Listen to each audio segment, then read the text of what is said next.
Vamos lá, pessoal, já falei sobre análise combinatória, agora é a hora de falar de probabilidade. Vamos nessa!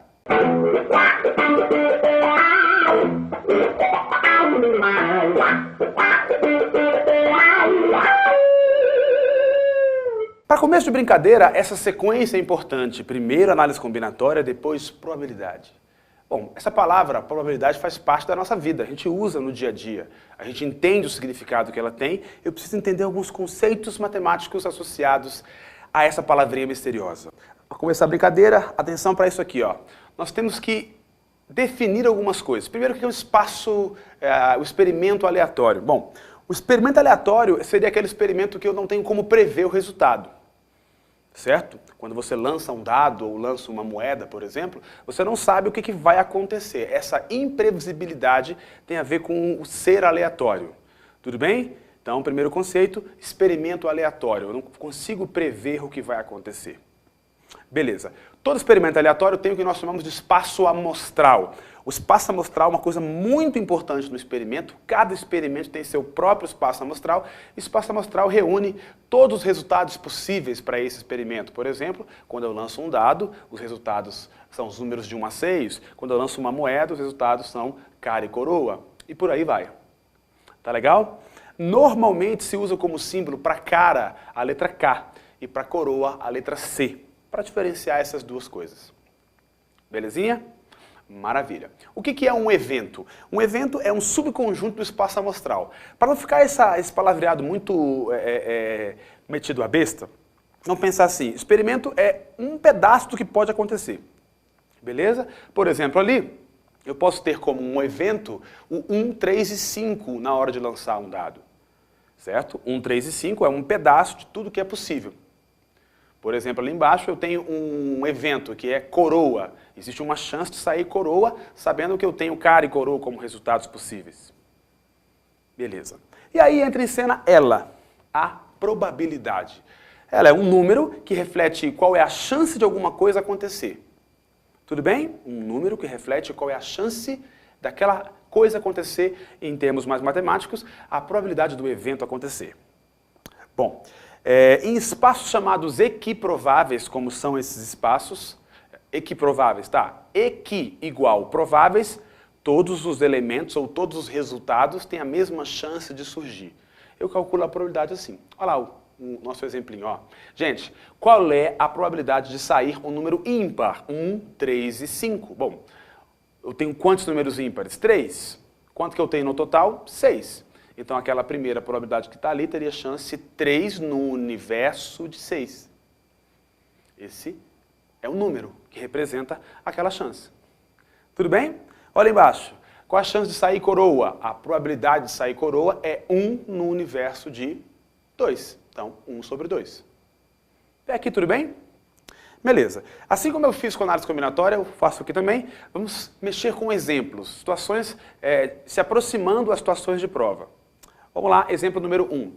Numa urna há 40 bolas numeradas de 1 a 40, sorteando-se uma delas ao acaso, qual é a probabilidade de que seja um número múltiplo de 5?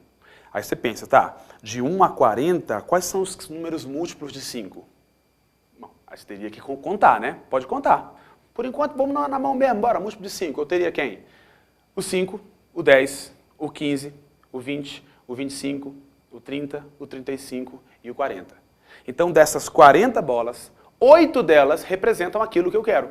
Portanto, a probabilidade seria, olha aquela fraçãozinha que está ali, ó, números de casos favoráveis, que é aquilo que eu quero, vai em cima 8, e número de casos possíveis, embaixo 40. Probabilidade 8 sobre 40. Simples assim. Tá bom? Beleza. Comentário, aquela fraçãozinha que está ali, 8 sobre 40, ela poderia ser simplificada. Então, eu poderia escrever, sei lá, em cima 1 e embaixo 5, né? Dividindo em cima e embaixo por 8. Eu teria, então, uma probabilidade na forma fracionária. Se eu fizesse aquela divisão ali no braço, 1 dividido por 5, toda fração é uma divisão, lembra? Daria 0,20. Aquela é a probabilidade na forma decimal. E ainda temos, do lado, a probabilidade na forma percentual. Tá? Bom, para você passar da decimal para percentual, o que nós fazemos é a multiplicação por 100. Então aqui eu tenho, olha atenção, aqui eu tenho 3 números que representam, ou 3 formas de representar a mesma coisa. 1/5 fracionária, 0,20 decimal e 20% percentual. Tranquilo? Aí você pergunta, qual delas é mais importante? Não tem nenhuma mais importante, depende de como o examinador vai tratar. Ele pode usar essas 3 formas para falar sobre essa probabilidade. Belezinha? Ok, mais um exemplo? Tem razão. Tem razão. Bora. Exemplo 2. Em uma turma de 15 homens e 20 mulheres é feito um sorteio de uma TV. Beleza. Qual a probabilidade de uma mulher ganhar o sorteio? Ok. Total de mulheres? 20. Total de pessoas? 35. Então a probabilidade será número de casos favoráveis, no caso eu quero que as mulheres ganhem, então em cima 20 e embaixo 35. Beleza? 20 sobre 35. Essa fração, se eu quisesse simplificar, eu poderia. Então, tanto em cima como embaixo, eu posso dividir por 5. Dividindo por 5 em cima e embaixo, eu teria ali 4 sobre 7. Essa é a fração que representa aquela probabilidade. Hein? Que maravilha. Mais um exemplo? Bora, mais um exemplo. Escolhendo-se aleatoriamente uma das peças, olha que urna bonita, hein, gente? Essa urna vai voltar para a nossa aula, hein? Da urna a seguir, calcule a probabilidade de, letra A, ser um triângulo. Conta comigo, rapidinho. Qual o total de peças que eu tenho? Beleza, 9, então 9 vai embaixo, 9. Quantas das peças são triangulares? 2, então 2 nonos. É a probabilidade de ser triangular. Uma pergunta. Ok? De novo, outra pergunta. De ser laranja, conta comigo. Quantas peças tem a cor laranja? 4, né? O universo é o mesmo, 9, então 4 nonos. Facinho, não é esse comecinho? Beleza. Para terminar, de ser um número ímpar. Quantos números ímpares eu tenho? O 1, o 3, o 5, o 7 e o 9. Eu tenho 5 números ímpares no universo de 9, 5 nonos. É isso. Inicialmente, essa é a forma de calcular a probabilidade para espaços equiprováveis.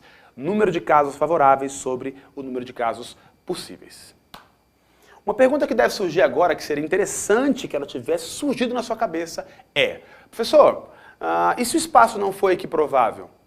É verdade.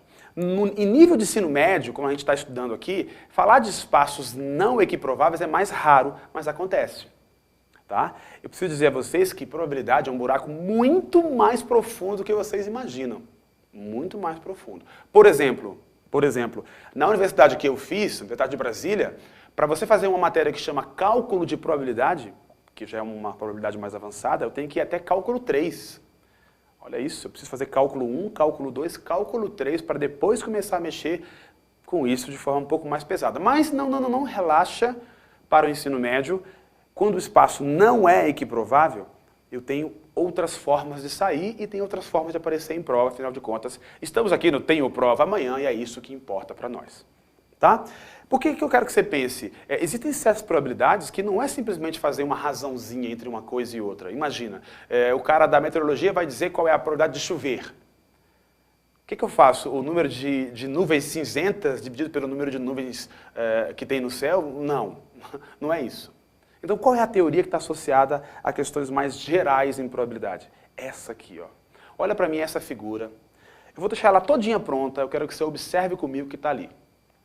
O que são eventos complementares? É o nome, eventos que se complementam. Ali eu tenho A e não A. Certo? Por exemplo, se eu pego o meu celular, está aqui meu celular, jogo ele no chão, existe uma chance de eu quebrar a tela. Se a chance de quebrar, soltando dessa altura, é de 20%, naturalmente a de não quebrar é de quanto? Muito bem, 80%. Então eu estou falando de 2 eventos que fecham o espaço amostral em tudo que é possível, de tal forma que a soma desses 2 tem que dar 1, que seria a probabilidade máxima. Tudo bem isso? Olha o que eu tenho lá em cima, gente. Uma probabilidade está sempre entre 0 e 1, ou de 0 a 1, em que 1 significa que ele vai acontecer e 0 significa que ele não acontece. É um evento impossível de acontecer. Beleza? Claro, entendi. Para vocês entenderem melhor essa história, vamos pegar um exemplozinho. Tá? Vamos comigo? Rapidinho. Tá. Olha para mim lá, exemplo 1. Olha esse conjunto. Eu tenho bolinhas que são verdes e bolinhas que são amarelas. Números pares e números ímpares. Certamente, se eu somar a probabilidade de ser par com a de ser ímpar, par e ímpar são eventos que se complementam. Portanto, essa probabilidade tem que somar 1, conforme está ali. Para o mesmo conjunto, há uma outra forma de partir esse espaço amostral. Beleza? Eu posso, por exemplo, somar a probabilidade de ser amarelo com a de ser verde. Só tem amarelo e verde. Eles fecham o espaço amostral, são complementares. Portanto, anota lá para mim, essa probabilidade tem soma 1 também. Legal? Beleza. Agora eu quero fazer um exemplo já de prova para você perceber como é que eu manipularia. Aí a matemática entraria para eu chegar até a resposta. Vamos comigo? Exemplo número 2. O controle de qualidade de uma fábrica de lâmpadas revela que a probabilidade de seu produto queimar após 24 horas de funcionamento é de 14%. Qual é a probabilidade de uma dessas lâmpadas não apresentar o problema no mesmo período? Olha isso. Está escrito lá. Probabilidade de queimar mais a probabilidade de não queimar significaria tudo que é possível. São complementares, então representa 100%. Beleza? Põe para mim lá 100%. Só que eu sei que a de queimar é 14%. Então substitua lá 14 mais a de não queimar. Tudo bem? A gente coloca essa barrinha em cima. Não queimar. Estou dizendo o complemento do que seria queimar. Igual a 100. Esse 14 que está mais de um lado passa menos do outro. Portanto, a de não queimar seria 86%. Claro, se você tem um conhecimento legal de probabilidade, você não precisava escrever tudo isso. Bateria o olho, papá, se uma é 14, a outra 86. Lindo, mas nós estamos começando apenas. Certo? Beleza. E agora um outro exemplo, o último exemplo. Se quiser dar uma pausa, eu aconselho. Beleza? Dá uma pausa, tenta fazer. Tenta fazer comigo. Quer dizer, antes de mim, depois a gente faz junto. Tá? Vamos lá, ó. 3. Uma moeda é viciada. Só um pouquinho. Moeda viciada quer dizer que não é meio a meio a chance de cada uma das coisas acontecerem, cara e coroa. É diferente. Mas enfim, uma moeda é viciada de tal modo que a probabilidade de ocorrer cara é 4 vezes a de ocorrer coroa. Calcule a probabilidade de sair cara no lançamento dessa moeda. Lá vou eu, tá? Vamos respirar? Façamos. A de cara mais a de coroa tem que dar quanto? Tem que dar 1. Legal. De acordo com o texto, a de cara é igual a 4 vezes a de coroa. Põe de vermelho para mim. Põe de vermelho para mim ali, ó. 4 vezes de coroa. Ok. Vermelho para chamar a atenção do detalhe. Se eu considerar que onde tem P de cara eu posso colocar 4 coroa, eu vou substituir lá em cima essa coisinha vermelha. Perceberam? Então joga para mim lá em cima, ó, lá no alto. Vum. Então ficou assim, ó. Onde tem P de cara eu coloco 4 vezes de coroa. E continuando, coroa igual a 1. Tudo bem? Soma para mim. 4 vezes uma coisa mais uma vez essa mesma coisa dá 5 vezes essa coisa. Igual a 1. Então você passa esse 5 dividindo. A probabilidade de sair coroa é 1/5. Como a de cara é um evento complementar, qual é a fração que complementa 1/5? Não estou ouvindo. Isso, 4/5 é a fração que complementa. Certinho? Muito bom, muito bom. Então eu calculei a probabilidade de sair cara e de sair coroa. O espaço não é equiprovável. Eu brinquei com a ideia de partição do espaço amostral, tudo bem? Partição, dividir em pedaços, no caso, 2. Lindo. Lindo, lindo. Beleza. Eu quero separar as coisas para que não fique muita informação misturada. Beleza? Claro que a gente vai aprofundar, é claro que não cai sempre assim, então, né? Mas eu preciso fazer alguns comentários para a gente encerrar essa nossa aula. Primeiro comentário. Essa partição do espaço amostral que foi feito aí, normalmente é em duas, um evento e seu complemento. Professor, é sempre assim? Não, não. Quer ver um exemplo de partição do espaço amostral? A gente tem na biologia, por exemplo, os tipos sanguíneos. Tipo A, tipo B, tipo AB e tipo O. Todo ser humano vai ter um desses tipos. Concorda? Então, qualquer grupo de ser humano que eu pegue, sei lá, 1000 pessoas, certamente eu vou ter 4 grupos, 4 pedaços possíveis ali. as pessoas do sangue A, do sangue B, do sangue AB e do sangue O. Eu fiz uma partição do espaço amostral? Fiz. Em 2 pedaços? Não, agora são sangue, hein? Agora é sangue, 4 pedaços.